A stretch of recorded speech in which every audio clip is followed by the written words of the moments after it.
So recently I made a video about throwing distance forehands, and while everything I said in that video is true to how I learned forehands, there's actually two major flaws in that video that I want to correct today. The first one is a thing that I said that isn't necessarily wrong, but can give people bad information for how to throw proper forehands, especially in terms of like good form and not injuring yourself. Number two is something I just didn't mention at all that I think is also important, and also a bad habit that I picked up that I'm also trying to fix, which is probably why I didn't mention it then, because I'm not very good at doing it, but I should talk about it now. So the first thing, which many of you pointed out very smartly, is you don't want to lead with your elbow when you're throwing.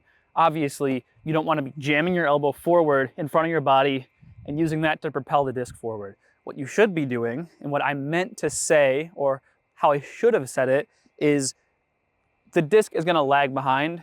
And part of a cue, which helped that for me, was my elbow was going to like come before it early on in the reach back. A lot of the times what I was doing with my forehands is my hand and wrist and forearm and everything was way in front of my elbow way too early, and I was turning them over, and it was leading to not a lot of power being generated because I didn't have much of a lag and acceleration of the disc. It was kind of just going from right here forward, you know? You're not getting a lot of power by doing that. You need to have that full snap. Now, I forget the guy's name, but I'll put it right here. He has a video where he talks about throwing forehands. He played professional baseball as a pitcher, I believe, and also plays disc golf now and can throw really far forehand, so is probably more of an expert on this than me, but I like to share what I'm learning and how I'm doing better, and then, you know, fix any mistakes that I made. But anyway, people pointed out that he, in his video, said, don't lead with your elbow. Even though you are kind of leading with your elbow, if you watch anyone throw a forehand in baseball, sidearm throw, or watch anyone throw sidearm in disc golf, their elbow is coming way in front, but you don't want to think about it as forcing your elbow forward. Like I said, that was just a cue for me to think, hey, the disc should be lagging back and then snapping forward. It shouldn't be way up in front. In the same way that when you throw a backhand, you don't want the upper part of your body to be coming forward and leaning into it. You want it to be back and then snap forward.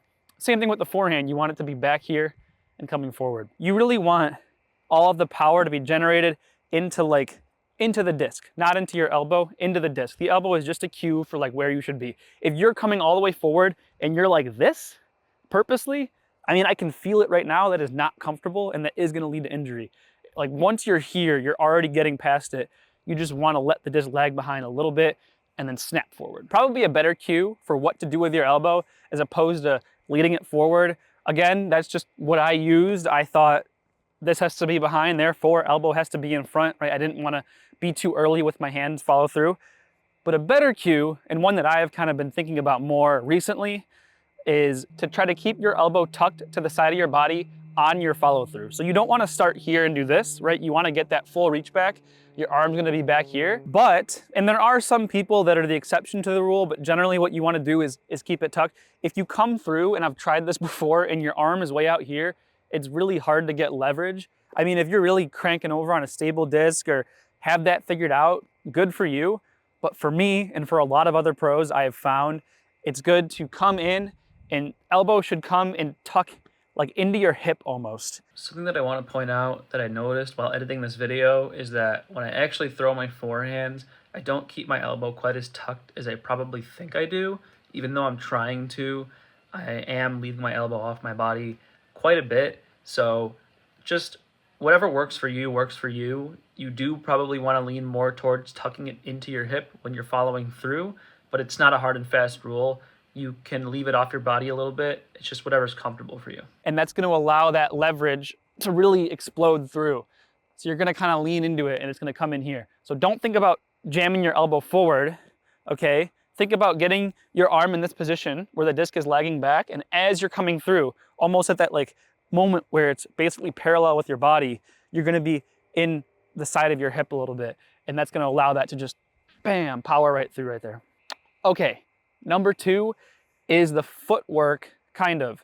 Something that I'm really bad at, and something that this guy also talks about in his video, so go watch it if you haven't, is when you throw a forehand, you're kind of doing a crow hop, as I said, but something that I do really bad sometimes is let my back foot drag behind me. So I'll come through and I'll have this back foot drag behind, and And that can be okay for shorter shots, but when you want to throw distance, it can chew off a lot of distance. So what you want to do is keep your hips open and come through and let that rotation of your hips follow through. If you keep this closed off, your upper body's rotating, but your lower body is being gated. If you think about it with a backhand, I like to make this analogous to backhand because I think as myself and most people are a lot better at throwing backhands. When you throw a backhand, you don't want to do this with your leg, right? You don't want your leg, the lag behind. You want there to be a follow through. And that was something that I actually struggled with a little bit with backhands, is my foot would kind of lag behind me. So another thing, throwing big forehands, like I said, keep your foot off the ground a little bit. You don't want to be way up in the air because then you'll have no balance.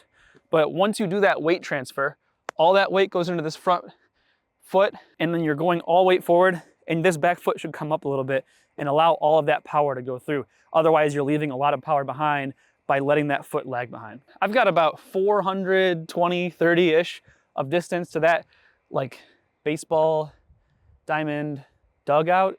Is that the word? I don't know why I can't think of the word. So I shouldn't be able to reach it because I know I can't throw consistently over 400 with forehands, but let's throw a couple. This is used to be my primary forehand disc, and probably should be because it's a really good forehand disc. Let's throw a couple out there and see how far I can get. So from my bag over there, which you can't see, to all the way out there is like 420 feet.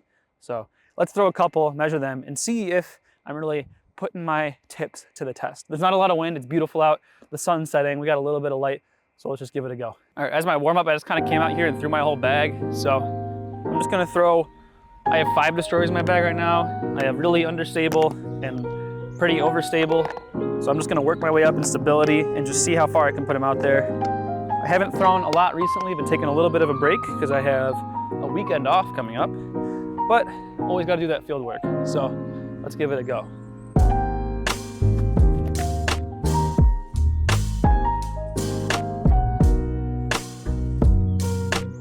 That was pretty good. Didn't quite make it out to like 400, but I think it was pretty good.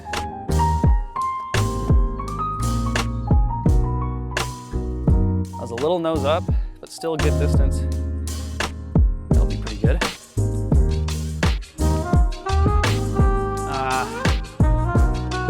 Still 2 nose up. That one's pretty short. Too much hyzer. One of the halo ones have a little bit of a tailwind, so need to force them over a little bit so they don't stable out on me too much.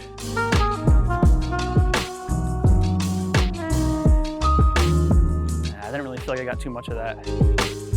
Not bad though. Yeah, that one I had to really force over because it's really stable, but it got out there. And I actually have my roller destroyer in here, which I could just put on a ton of hyzer and see how far it goes.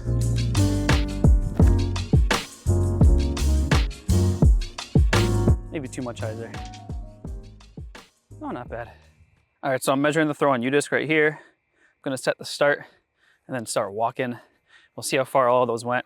I'm willing to bet that the blue one and maybe the purple one at the end went the furthest because I felt like I was able to put them on hyzer, but get them to stand up a little bit and go far, which just like a backhand, forehands also can go pretty far that way.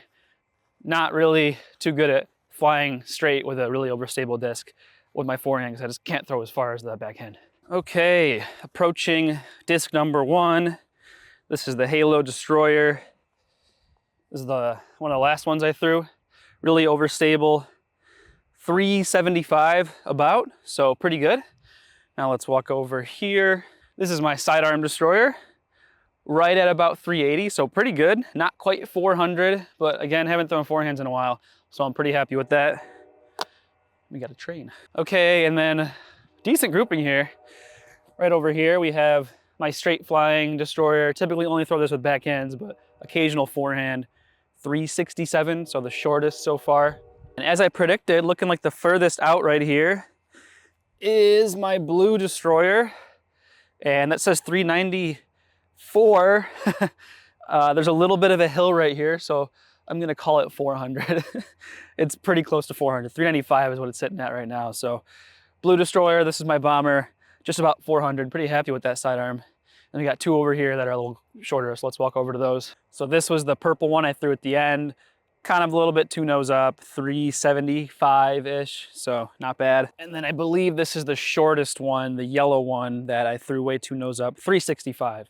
So still pretty good, but probably too nose up, and also probably not really good on a lot of courses because it's gonna hit some sort of trees or something. So yeah, I mean, I'm pretty impressed with my forehand distance there. I was expecting to throw like 380 max, so I was throwing like almost 20 feet further than what I was gonna be able to throw full power.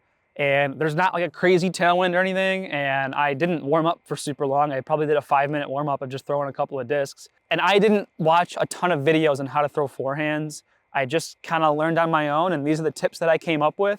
So if you want to throw further forehands, I'm by no means the furthest forehand thrower or even a forehand dominant thrower. But as someone who doesn't throw a lot of forehands, that's kind of how I think about it.